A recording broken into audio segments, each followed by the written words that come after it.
Interestingly, we came with this aspect about real world lending on chain before DeFi was launched. By the way, let me tell you, it's the oldest lending product of the humankind. Warehouse receipt finance came into operation for the first time in one of the earliest civilizations in Babylon.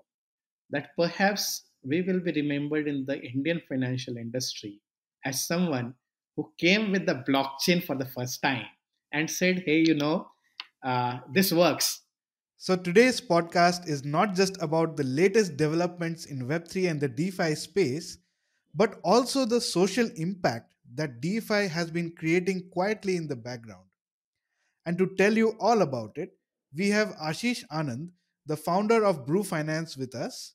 So, if you're interested in understanding how the Web3 space is helping create a social impact in the real world, this will be really interesting for you. This is the MetaRoy Podcast. I'm your host, Roy, and I welcome you again to a brand new episode. If you have tuned in for the first time, welcome. And if you have been following us for a while, welcome back. Do subscribe to this podcast to stay updated about all the latest innovations being built in the Web3 space.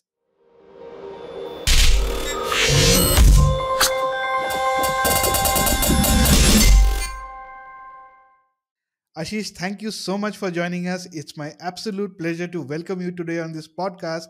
How is it going for you today?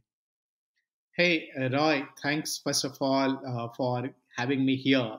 I have gone through a few of your podcasts, and I'm really impressed with the quality of the production here, and the hosts you have got them. So thanks a lot for getting me in line of those hosts and giving me this opportunity. You asked how it is going, so it's a go of it's a day of talking for me today. So in the morning, I was on Andy TV panel, and after that, when I say morning, it is actually I'm in the US, so it is US morning, but Indian evening. So I had a panel appearance on Andy TV. After that, it was our AMA, which was on Twitter Spaces. Then I am here with you, and then I have another couple of meetings as well. So it's a day of talks and talks today. It seems like you have a really busy today, and why not? Because your mainnet is, under process of launch, right? So congratulations first again, and I've been following your Twitter Spaces as well. So congratulations on your mainnet as well. Sure. Thanks, Roy. So, mainnet launch, we have been going steady and slow, unlike most of the breakneck speed projects. But because we believe that given our real world linkages of the work we do and the impact we create, it is important for us to be very safe and solid as a project. And that's what we have been taking time. We had testnet launch. It was quite well received. Now the audits are going on and mainnet launch is in the next month. So certainly it is time to be busy about all those things. Absolutely. We will dive more about the Brew Finance mainnet launch, but let's first understand a bit about yourself and your background. So, can you tell our audience what is your background and career experience so far, and what has your journey been into the Web3 space? Sure, Roy. It's always great to think about where we started from. So I'm a chartered accountant from India, what you will call a CPA in many other parts of the world. So CA or CPA, that is what my qualification. So a core finance guy. And a core finance guy, I spent around 15 years in debt syndication. That is how I got experience and got close relationship with the banking industry. I worked into the commodity space for quite long period of time, forex hedging. So have been having into these markets. About Web3, I first came to know about Bitcoin sometime in 2013 when I was working on the forex hedging side, and I came to know about this new currency, which is a software, and says that, hey, guys, I am a currency, and I am the traditional finance guy, a CA, who says, yeah, why not? So a code will come, another code will come and say, hey, I'm another currency, and so on. And so I still have my tweets from those days that, how is it possible? But by after some time, thankfully, I have an inquisitive mind. So by 2016, I had changed myself, my mind about this, because what the currency is, a currency is something which is accepted as a medium of exchange in the, I mean, in the most basic format. That's what currency is. So in 2016-17, I saw that number of people had started accepting Bitcoin and to some extent even Ethereum as remuneration for payment of their services, especially if they were in Web3. People were raising capital in Bitcoin and Ethereum terms. And then I said, if it is not currency, then what a currency would be? It's another fact that after 4 or 5 years, that role has again diminished and the stable coins have come. But that's what changed my mind, and that's how I jumped into Web3 space. So I was into consulting space at that time of my debt syndication and my currency hedging consultancy. So I took the same thing to the Bitcoin space as well. And I started, so we started onto the consulting side of the business, helping, I'm bringing our finance knowledge and trying to merge it with the Web3 space, which was called typically crypto at that point of time. And with a few like minded friends in 2017, we launched a, which will be something like, not exactly like, but something like a freelancer.com for crypto professionals. So if you were a tech person, if you were a non-tech person in crypto space, you could offer your services to people across the globe. And that's what, so in within a few months of launch, we were 300 plus consultants onto the format. It was running like a DAO at that point of time. It was a DAO. Everything was through votes, through governance systems, and so on. And that's what we were doing. We had quite great people over there from across the globe. We held number of entities, especially those who were having existing businesses, to come into the blockchain side of the business. And that's when the idea of having, this commodity finance to the farmers using blockchain came to my mind. And in 2019, I took the plunge, and what we launched by the name of Whirl, WHRRL. And today, Whirl is the one and only blockchain, 100% on-chain fintech lending platform of India, where we lend to the farmers against their crop. A simple solution: if you are a farmer, you come to the warehouse with your crop and take money against that, and come back after 6 months and repay loan. And in the process, if the price of your crop has gone up, you get all that benefit. And that is what we have been doing already in India. It is We have partnership with the banks, we have partnership with government entities, we have partnership supported by World Bank entities as well. And now we are extending the same thing to the DeFi part. So so the so the lending platform, the lending processes remain the same, the beneficiaries remain the same, but the capital can come not only from Indian banks or non-banks, but can come from anywhere across the globe. So you, me, anyone sitting in London, yeah, New York, Tokyo, or someone sitting in, even in, say, for somewhere in Brazil, somewhere in Kenya, they can all become lenders and can lend to people in India or farmers in India, and that's what we are doing. Though you have had such a long experience with the financial services sector and now into the blockchain and DeFi space, right? So it's amazing to understand your journey, honestly, Ashish. And the way you have mentioned that you didn't believe in Bitcoin, but now you have understood it completely. You saw the value in this space, and now you are going into the blockchain space and kind of building products that are actually impacting the real world, right? So can you talk a bit about what was the need for real world asset backed DeFi lending, right? People keep hearing about crypto based DeFi lending, but how did you kind of feel the need in the market for real asset backed lending? Interestingly, we came with this aspect about real world lending on chain before DeFi was launched. In 2000, we conceptualized the whole idea in 2018. We launched we started working in 2019. That was even before DeFi was a word. Nobody knew what is decentralized finance. I mean, the DeFi word itself got coined somewhere in 2020 or so. So the core idea was that at that point of time also we had like to 2021 access, we had 2017 18 access. So I am one generation old from the crypto perspective.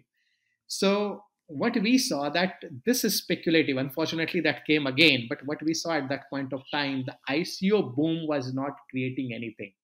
Most of the people raised money. They did not created anything and went away. I mean, I would not say they went away with money. Most of the money was destroyed somehow or the other in non-core objectives of the organizations, and some of them was also lost because Ethereum itself fell down by 85-90% or so. So number of treasuries were denominated into Ethereum and they lost huge money as well. So so at that point itself, what we realized that if crypto has to have come out of this boom bust cycle, there should be some real utility of the crypto world. And at that time, tokenization was the talk of the town. You tokenize the asset, you bring liquidity. We said that if tokenization happens, lending will happen on top of that. And that's how we um, actually created this. But, and actually speaking, I would say that we have been validated. The DeFi summer of 2021 was a great thing to happen to the industry. But it also created a black box sort of one protocol to another protocol to another protocol lending mechanism, which did not create a real yield. The yield was just coming either in the form of tokens, which had temporary value for some time, or they were coming just like because people wanted, the protocols wanted TVL, so they were just offering liquidity from their own pocket, from yield from their own pocket, so, which was not sustainable. We saw that happening with Anchor. We saw that happening. The entire ecosystem of Luna was broken down, and other there were some other magic internet money MIMs of the world also. So all that was not sustainable, and today everybody is going towards real aid, real world assets, real world asset lending. So what we conceptualized way back in 2018 has been validated in 2022, and we have been doing the same thing all this while. So now, only difference was that so far we were doing into uh, in the banking space in partnership with banks, which in itself is something nobody has achieved. Nobody has bank as a partner on a blockchain fintech startup. But now we are saying that okay, we have proven this model, and it's time to take it to DeFi space, and that's how it is there. So actually speaking, I would not say that we identified a gap in DeFi, rather we thought that this is how it should be, and we are here. Got it. And coming back to your experience and the way you formed these companies, right? So essentially, World was the arm which kind of created that asset-backed lending product that you had, the warehouse-based lending, and you kind of got the idea of taking it to the DeFi space, right? Opening it up to the global platform and kind of adding like the decentralized finance flavor to it, right? So, if is my understanding of your 100 journey correct? 100% correct. So when we started, there was no DeFi. So we went into the regulated route. We did the we do everything on blockchain except one part. We don't use crypto in that journey. So assets are deposited in the warehouses. They are tokenized.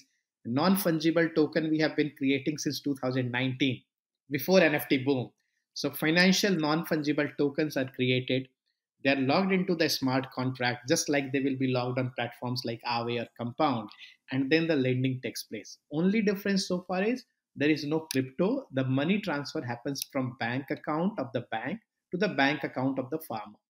Now the second leg has we are launching, which is the DeFi. So you are 100% correct that this is how the journey has been. Got it. I understand it much better now. So, with the growth of companies moving towards ESG as well, right? Environmental, social, and governance. So, you have been creating this social impact for the agriculture finance space. You mentioned about ESG bonds being introduced by Blue Finance in DeFi, right? So can you talk about how we are kind of working towards the social aspect of using DeFi in agriculture finance? So see, when Satoshi came up with the idea of having a alternative financial ecosystem just after the 2008 financial crisis. He was talking about using uh, new a new financial mechanism, a new financial paradigm to reach out to people, to create financial services for people who did not have access to the formal banking ecosystem. That's what the core idea of Bitcoin itself was, to become the default currency for people to transact among themselves across the globe without capital barriers, without currency barriers. And that's where the thing was, that the blockchain will work for good of the people, right? Uh, so we believe that that is how it should be. That open uh, DeFi, or the crypto community, is here to create, and that should be the focus, to create an open financial ecosystem which works across the borders. And when it works across the border, the focus should not be on speculation. Speculation is an inherent part of any ecosystem, and it is not bad. It is it's an essential thing to have for promotion of a particular, especially a nascent industry. But there is a limitation up to what extent speculation plays the good role, and at what point of time it starts turning into a deviant. So that is where we believe that the core focus should be creating a financial infrastructure which focuses on reaching out to people who are not currently served. So there are 1.7 billion people of this world which are not really served, 25% of the total population of the world, which is not served properly by the existing banking ecosystem. Number of them may be having a bank account, but that's all. They don't get any other benefit from the bank account. Rather, they put the money into the bank account, which bank uses for lending to someone else, right? Correct. So they become the credit providers, liquidity providers in the world, in our terminology, but they don't get the benefit of that flowing back to those communities. So that's the core idea. And in that, if you look at in last few years, in the social impact lending has become the core focus. Not only social, but people are, and corporates are also looking at sustainable growth.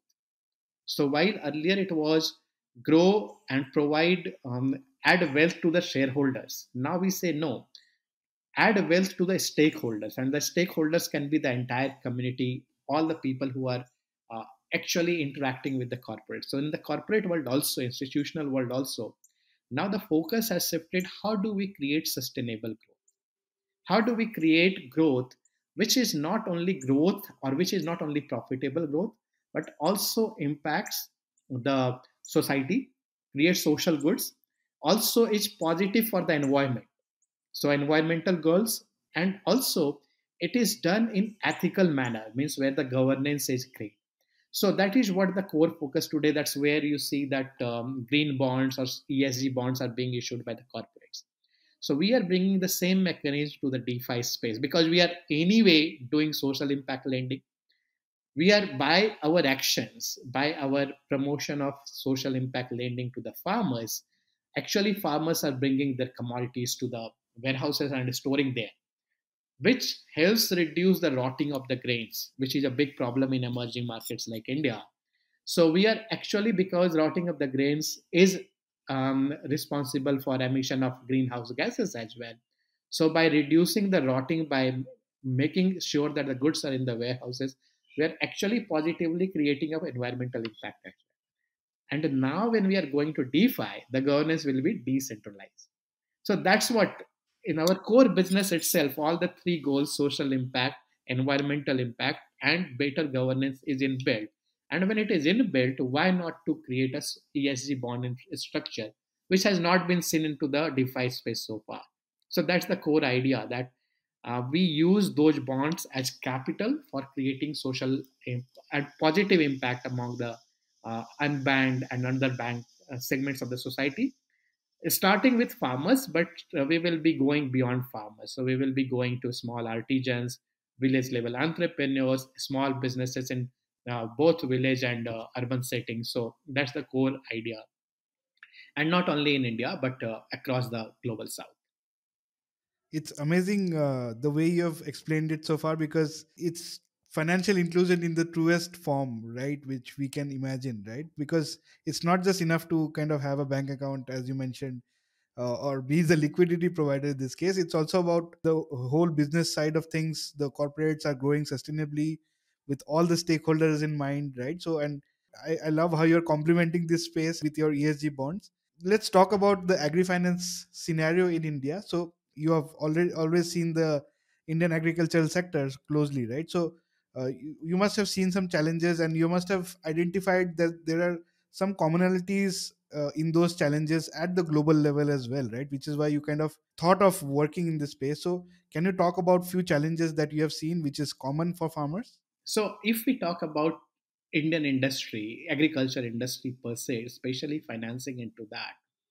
So for last 75 years, our focus has largely been on the production side of agriculture. How do we, because when India got independence, we did not have much of a food grain production. So, so as you know that we had Operation Green, which helped a lot in getting the production up. So the focus was on the production increase, and that is where the financing also went. So Indian farmers will get financing for their, say for example, fertilizer needs. They may get for their tractors if they want to buy that and all those activities. But if they want to sell the product, when it comes after the production, post production, which will cost post harvest, there is no support. There are not enough. I mean, other than the local markets where they get exploited, there is no facility. There is no way for them to access finance. I mean, see, in any other industry, you have inventory finance, you have receivable finance. For the farmers on the post production side, post harvest side, there is no facility. And in India, where the futures and the options market are also not deep in the commodity space, farmers don't use that. Farmers don't have the strength even to work on those. So they don't have access to financial markets. They don't have access to finance as well in the post production, post harvest side. And that's a major challenge. And that's what we decided to solve when we started working onto this entire space. And trust me, the problem is the same. You go to Africa, you go to Latin America, the farmers are similar to us. We all are emerging markets, and the farmers are at the bottom because focus is on industries, focus is on services, and the farmers are typically ignored. And the post production facilities are not available anywhere, and that's where the same challenges are there. So that's why our focus is on the post harvest side, where two aspects happen. It is great for the farmers because this is where real money is. This is where the real value gets captured. It is on the sales, right? Real money comes from sales. It doesn't come from production. And the best revenue comes from selling at the best prices. So that's what we facilitate. And we see the same challenges in other emerging markets. So we will be going to those markets and trying to solve the sale problem as well. Got it. So, uh, essentially, what Brew Finance does, when I did my own research, essentially what you do is you open up that global pool of capital which is available to farmers and get those asset-backed loans in picture, right? So, can you talk about how the protocol actually works? I heard a lot of terms: emerging market asset-backed bonds, custodians, proof of reserve. Can you talk about how the overall protocol works so that our audience can understand it properly? So let me first start with what is the product itself. So right now our product is lending product is what we call warehouse receipt finance or commodity finance in many parts of the world as well. By the way, let me tell you, it's the oldest lending product of the humankind. So warehouse receipt finance came into operation for the first time in one of the earliest civilizations in Babylon. So that is when the agriculture was the only industry activity at that point of time. So farmers had farmers had the crop, but how would they get finance against that? So they would deposit that crop with a, say, a money lender, and the money lender will give them loan against the security of these assets deposited in the house of the money lender.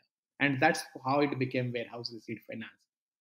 We have taken this, the oldest product of the humankind, and taken the newest technology, Web3, and merged them together. That's what we are doing. So, however, the best part of the financial markets are they don't change. The needs of the people don't change. The needs, say, for example, today we are taking mortgages. After 5,000 years, also we will be taking mortgages, right?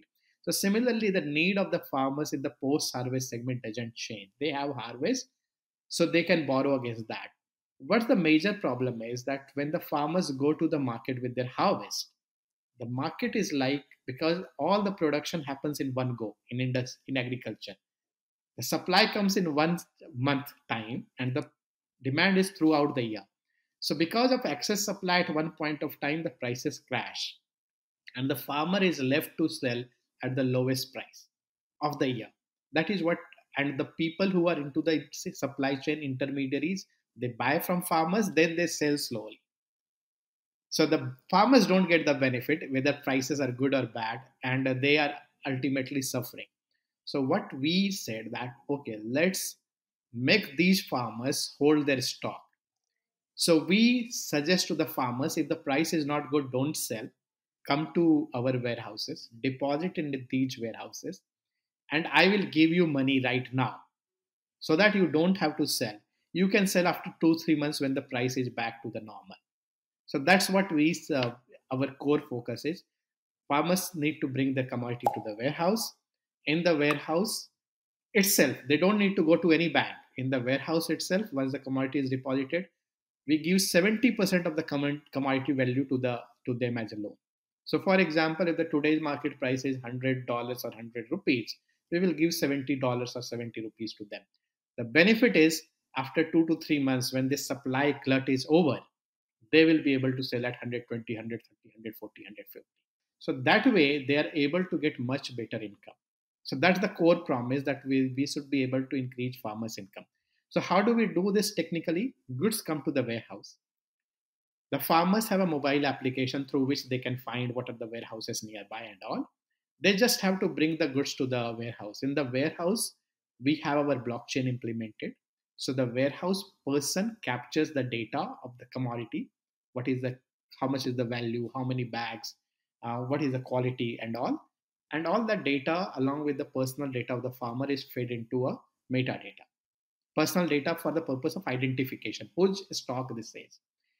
And that data, again, there is an audit process. So there is a third party audit who auditors audit whether this quality report and the quantity report is right or wrong.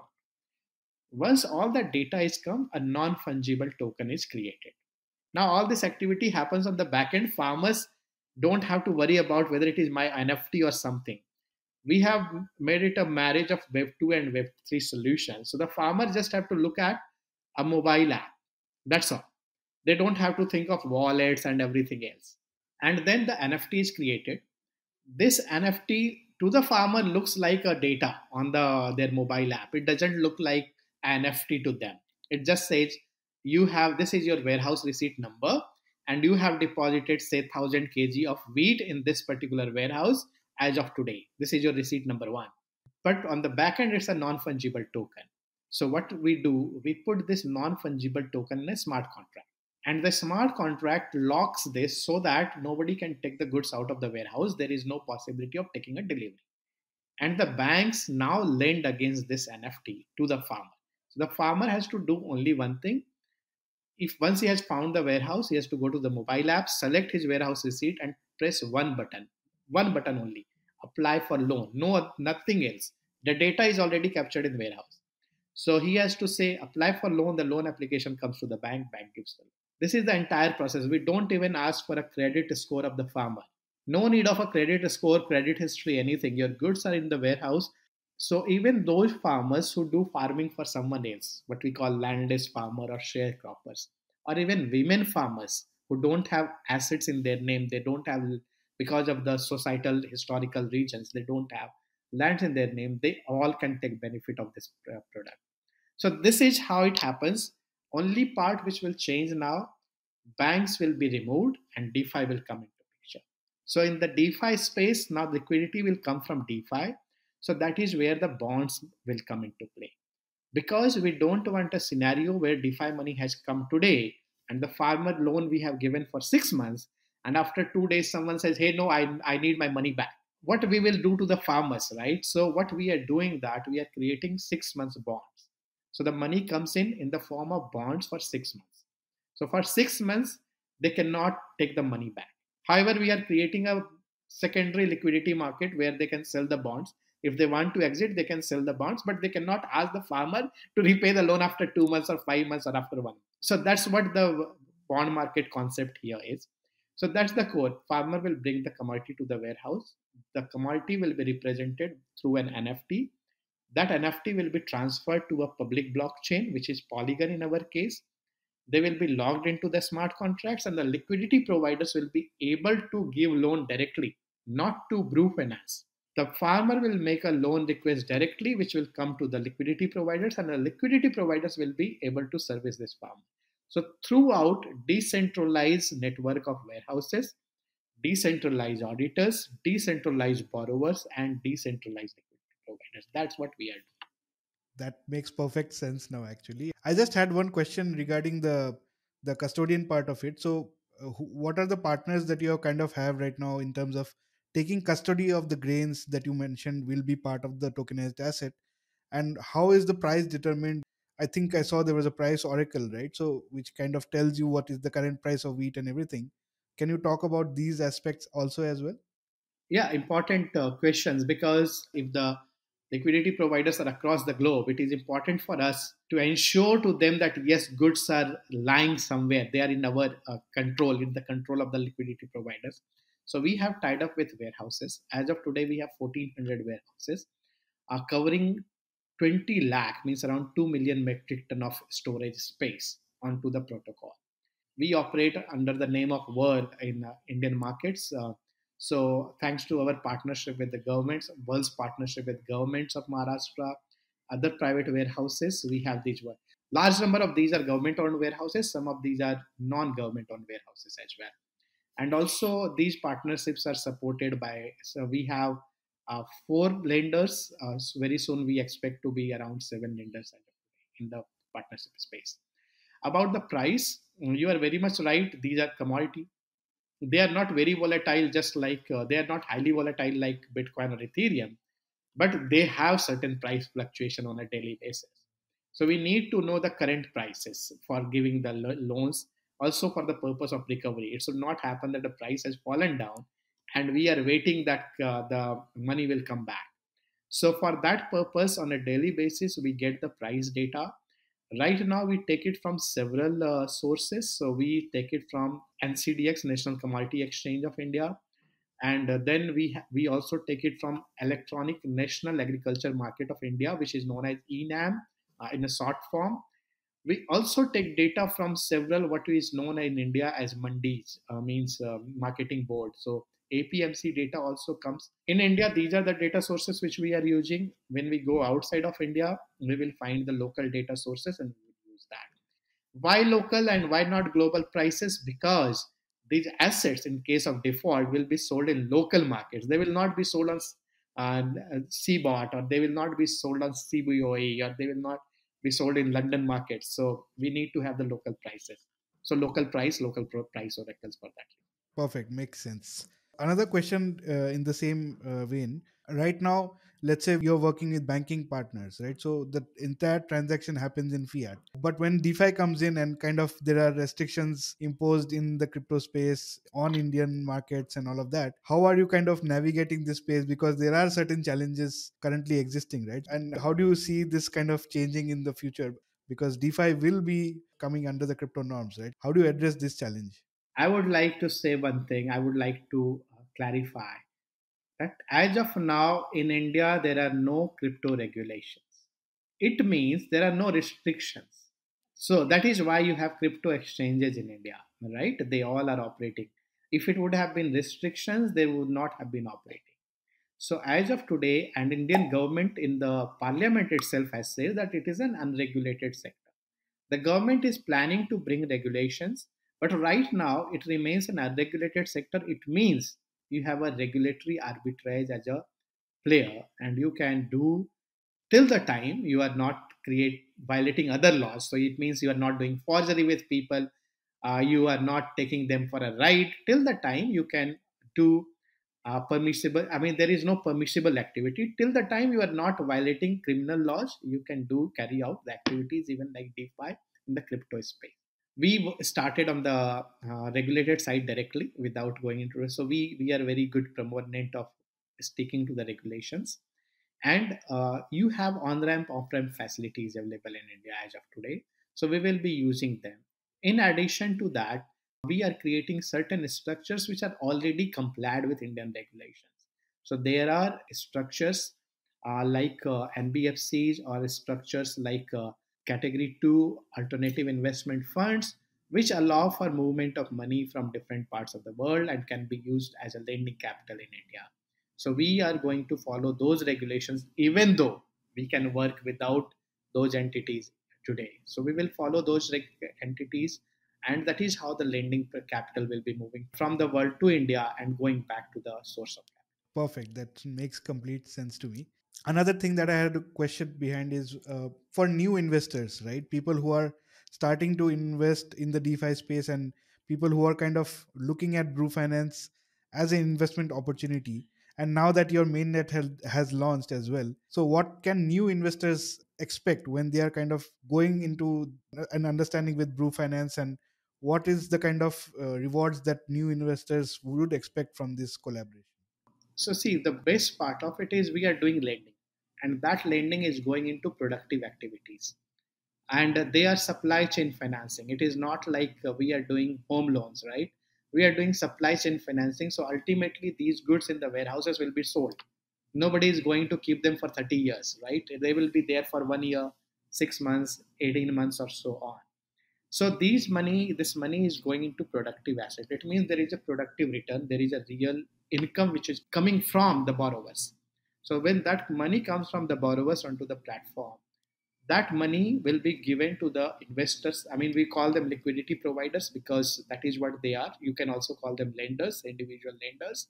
So those individual lenders or those liquidity providers will be getting a part of that yield, which will be fixed in the beginning itself. It will not be variable like if the farmers pay X, then they will receive Y. No, they will be promised a fixed income yield, that this is what you will get. Say, for example, depending upon what is the currency, what is the whether it is stable coins or whether it is Indian currency or so on, they can expect anything between. I mean, just giving example, market rate decides the interest rate, but right now, say for example, 8 to 13%. That they will get irrespective of whatever happens. But in addition to that, we will also have early adopter programs wherein we will be providing Brew Finance tokens as additional yield to people who will provide liquidity. So while they're depending upon their currency, if 8 to 13% is fixed, on top of that they will get tokens and their yield can go much higher. Especially in the bull markets, if the token prices go high, I mean they will get much more than the initial promise. But even if there is no, supposingly in a bear market like this, there is no token or the token return is almost not there, still they will be able to get market beating returns on their debt portfolio. And please mind it, this is not a speculative income. This is a passive income, which is by giving loan to someone who is going to use the money. So passive income plus token income is what our liquidity providers would be willing to see going forward when we launch the mainnet. That's really amazing, and it is something that gives trust to investors as well, right? Because these are assets that are real world assets. These have low volatility, if I have to put it in words, and are backed and audited, and there is a whole system behind who is validating this data behind it, right? So I think this is a really unique opportunity for investors to invest in. Can you talk about any success stories that you are proud of? Because you have been in the agriculture finance space for a while, right? So, any success stories that you are proud of, and what is that impact that you have created so far? Sure. So in last 15 months, since when we started commercial operations, we have given 50 crore, as we call in India, or 500 million Indian rupee of worth of loans to farmers through our platform. And not in the DeFi space, but on the blockchain on lending platform through in partnership with the banks. We have number of testimonials from farmers that how we have helped them. But one story which is very close to my heart So in the month of April, I was in one of the warehouses in the state of Maharashtra, and I met a farmer, and he said, "Sir, my son was diagnosed with a heart disease, and I did not have money, and I had only my harvest, and I had to sell that. But someone told me about this facility that you have, that if I bring this goods to my government warehouse nearby, I will give a loan and I will not have to do distress sale." So I did that. I took borrowed money, and because we get the money in a few hours, so I did not have to wait much. So I borrowed money immediately after making this deposit, and I used that money to get my son's heart surgery done. So this is a heart touching story which I have heard from my own ears, and that has stayed with me for quite some time. Other than that, you can always create impact, which is there and which is known that you can help increase farmers' income and so on, and which many farmers have told that they have got that opportunity. But this type of impact which touches the lives of the people, I did not even imagine when we started that we will do something like that. So this is a story I which is most closer to my heart. Yeah, and it's truly amazing to see the real impact of such a platform being actually seen in the real life, right? And from your words, I can understand how much it would have meant at that particular point of time, right? When you are proud of what you have created, right? So I think this is something that is really amazing for our audience to learn as well. For this project, can you talk about what are your future expansion plans? Which are the sectors that, additionally outside of agriculture, which are the sectors that you are looking to impact? Do you have any plans around that? Certainly. So agriculture is the first one with which we started. So what we are looking to expand geographically first means taking the same agriculture lending solution outside of India. As we talked earlier during the our talks, that the similar conditions in the farming space exist across the emerging markets. So we have already done some partnerships in Southeast Asia, which is our first stop, but we will be looking to expand it beyond Asia to Africa and Latin America as well. So that is one part which we are looking in terms of expansion. But we also believe that there is lack of capital, access to capital in not only in the agriculture but in other parts as well. So as I mentioned that there can be there are people like small village level entrepreneurs, small businesses, small kirana stores and all, who don't have access to finance. So those are the markets which we will be going to in terms of customer. And the products which we are looking at, of course, warehouse receipt finance will be the number one product. But in addition to that, we because we know that even in India, people have a lot of gold. As compared to their income level, their propensity to invest into gold is quite high. So, because we are an asset backed platform, we cannot go into unsecured lending. So, we will be looking to go into gold loan segment, so which is a part of commodity finance anyway, agriculture commodity versus gold.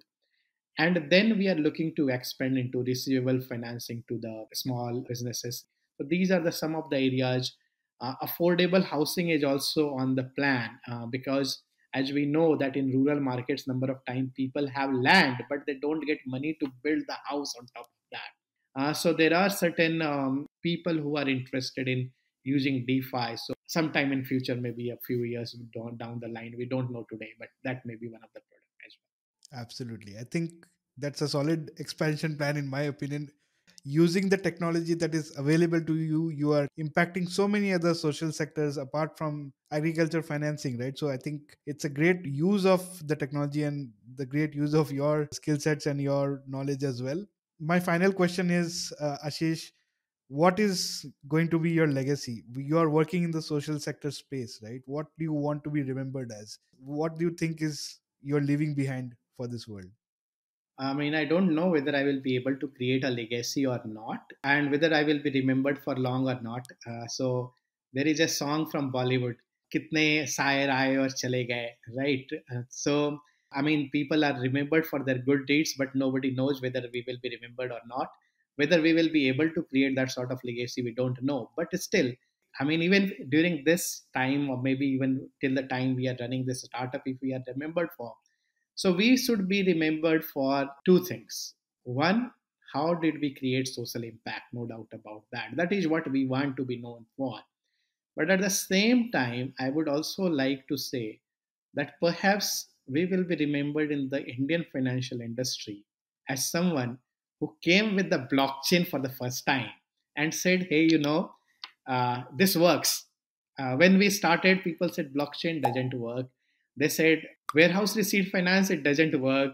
So we said, yeah, we will, invest.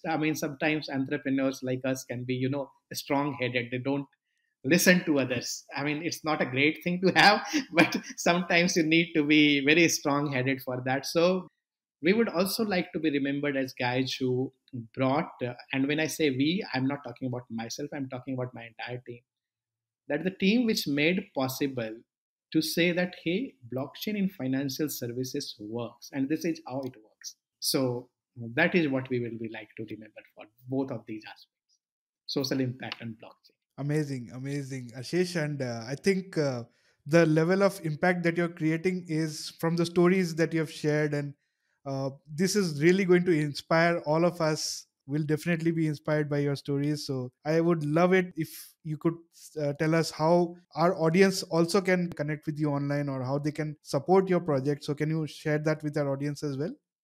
Sure, Roy. So, we want more and more people to get associated. That is how you create impact, by getting more and more people. In Hindi, from where I come, so there is a saying called "Akela chana bhaad nahi phodta," means a single person cannot do anything. So, similarly, Brew cannot do anything unless and until we have large number of supporters in the community. So, what the people who are listening to this podcast, actually, if they want to create social impact, the best option is to become lender on our platform. And how they can become that? So my website is, Brew Finance is available. So if they go on www.brew.finance, or they can join on Discord, our Discord server, they can become part of our social media Telegram circles. They can become part of our community. And by being virtue of the community members, they will be in a position to start lending on the platform. So I believe if they want to create social impact, so there are two ways in which they can do that. Either they can directly become lenders onto the platform, or when we bring, right now we are not doing that. It will take a few months time. But if we raise investment, they can also become investor into the Brew Finance as well. So that's how the community can be part of this ecosystem. Also, in the audience, if there are people who are working in the social sector or who would like to get more and more visibility to projects like us in some other form, instead of becoming liquidity providers, by connecting us to large players into the ecosystem, that will be really helpful.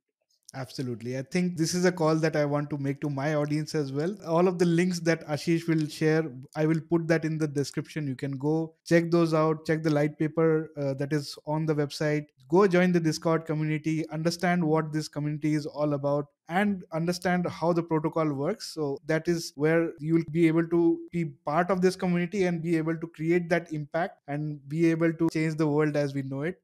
But on that note, Ashish, thank you so much for speaking with us today. It was great learning about your background, your journey, and you gave us so many insights into the agri-tech space and the social lending aspect that you have created and you have made possible through DeFi. And I'm confident that your protocol is definitely going to solve some grassroots level challenges that currently exist in the agriculture financial sector and other small scale sectors as well, right? So, and it will help in the upliftment of this entire space that exists. So, thank you for sharing these insights with our audience, and I wish you all the best with your future endeavors towards solving these real world challenges and also driving adoption for the Web3 industry. Thank you so much.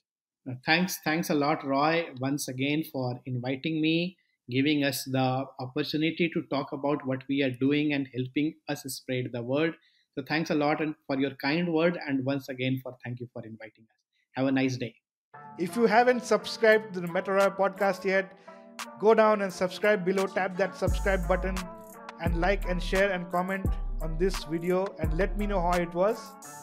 I would love to hear your comments and respond to them personally. Thank you.